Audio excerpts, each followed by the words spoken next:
beberapa hari ini teman-teman, ya tepatnya minggu-minggu ini teman-teman, itu di dunia medsos, di media teman-teman, itu dihebohkan oleh suatu berita yang datangnya dari Bangkalan Madura teman-teman.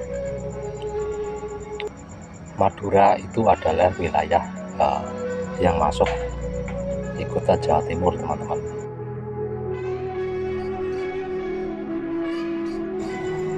Teman-teman, meskipun Madura itu bagian dari Pulau Jawa ya teman-teman, tetapi orang Madura itu memiliki karakteristik yang tersendiri teman-teman, yang sangat berbeda dengan orang Jawa.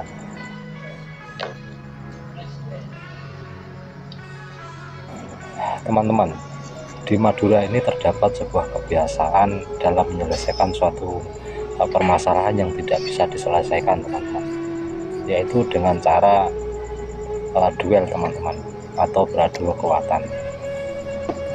Cara ini dilakukan sampai salah satu ada yang mati teman-teman.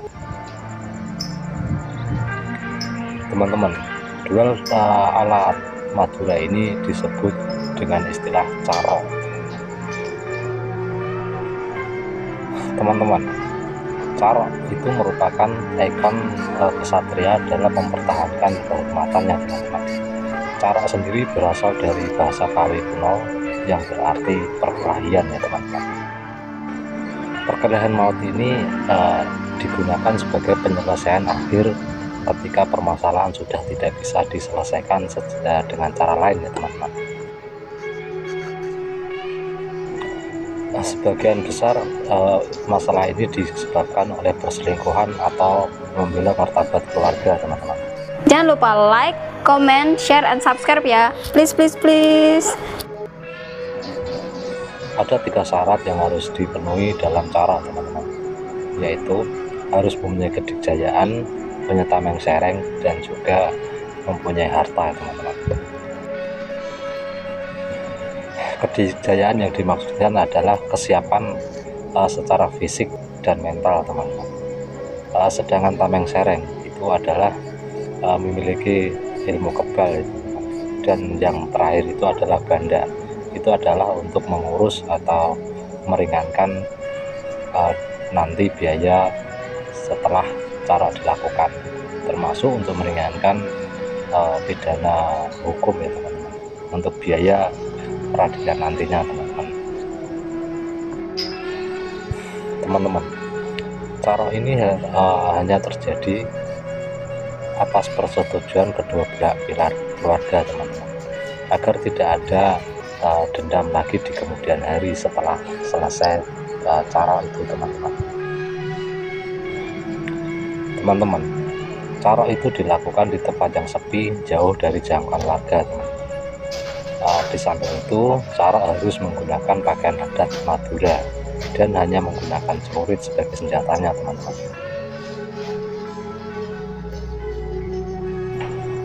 Sebelum cara dimulai teman-teman, itu para pelaku cara itu harus menyampaikan pesan terakhir kepada keluarganya apabila nanti terbunuh dalam cara teman-teman.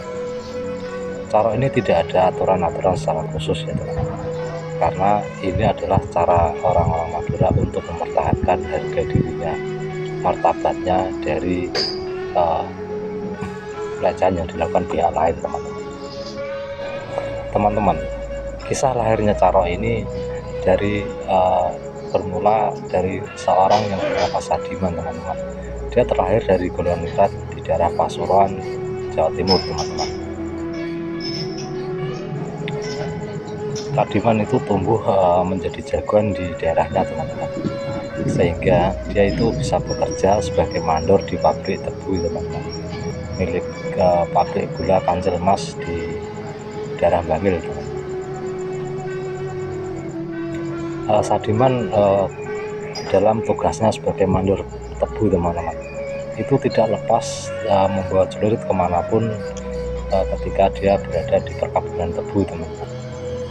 Bagi Sadiman, itu celurit itu adalah simbol perlawanan atas kesewenang-wenangan ketika zaman penjajahan kolonial ya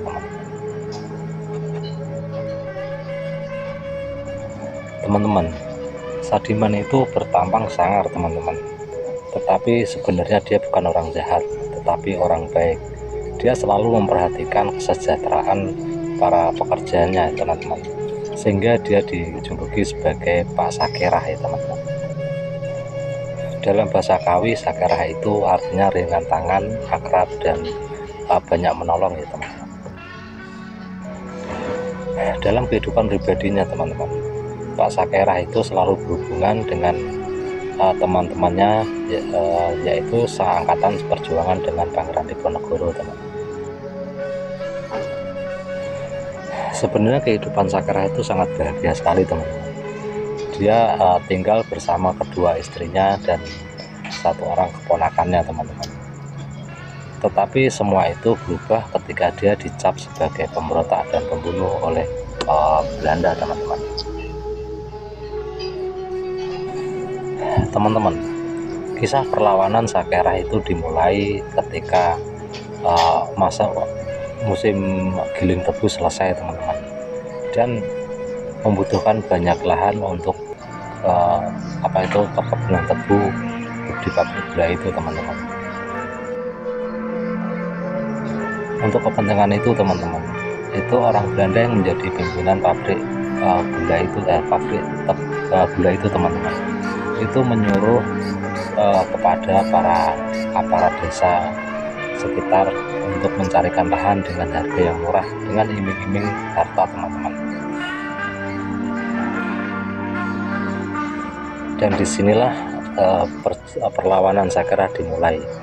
Sakerah sangat membenci sekali tindakan-tindakan para aparat yang menjadi pengkhianat bangsa itu, teman-teman. Maka satu persatu para aparat itu, para pengkhianat itu dibunuh oleh Sakerah, teman-teman.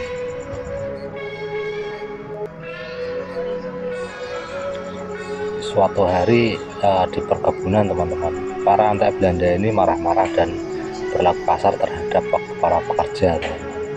Dan juga teriak-teriak menantang Pak Sakerah untuk adu duel. Nah, melihat kesewenang-wenangan para antek ini, teman-teman, Pak Sakerah marah besar dan akhirnya antek-antek itu dibunuh satu persatu, teman-teman. Sejak saat itu Pak Sakerah ditetapkan sebagai buronan oleh Belanda, teman-teman, dan mata-mata pun menyebar mencari keberadaan Pak Sakerah, ya teman-teman. Pada suatu hari ketika Pak Sakerah berkunjung ke rumah orang tuanya, teman-teman, itu ternyata Pak Sakerah sudah ditunggu oleh para tentara Belanda, teman-teman, dan juga para antek-antek pengkhianat bangsa ini. Karena orang tuanya yang diancam, maka Pak Sakerah terpaksa menyerahkan diri kepada Belanda, teman-teman, dan akhirnya dihukum di dalam penjara, dipanggil, ya teman-teman. Setelah beberapa lama Pak Sakerah di dalam penjara, teman-teman, Pak Sakerah mendengar bahwa istri keduanya telah menjalin selingkuh dengan keponakannya, teman-teman. Keponakan yang telah dirawat selama ini, yang telah diasuh selama ini, ternyata menyelingkuhi istri kedua dari Pak Sakerah, teman-teman. Mendengar hal ini, Pak Sakerah sangat marah sekali, dan kemudian Pak Sakerah berusaha melarikan diri dari penjara, dan usahanya itu berhasil, teman-teman. Kemudian menemui keponakan dan istrinya yang telah berselingkuh. Pada kesempatan itu Pak Sakerah menantang adu duel dengan keponakannya itu secara kesatria.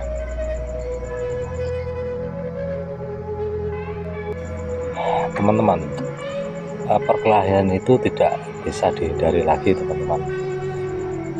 Dan pada akhirnya dalam perkelahian ini dimenangkan oleh Pak Sakerah. Keponakannya itu mati dibunuh dengan menggunakan celurit kebanggaannya, teman-teman. Celurit yang menjadi simbol perlawanan rakyat jelata terhadap pemerintahan kolonial pada zaman itu, teman-teman.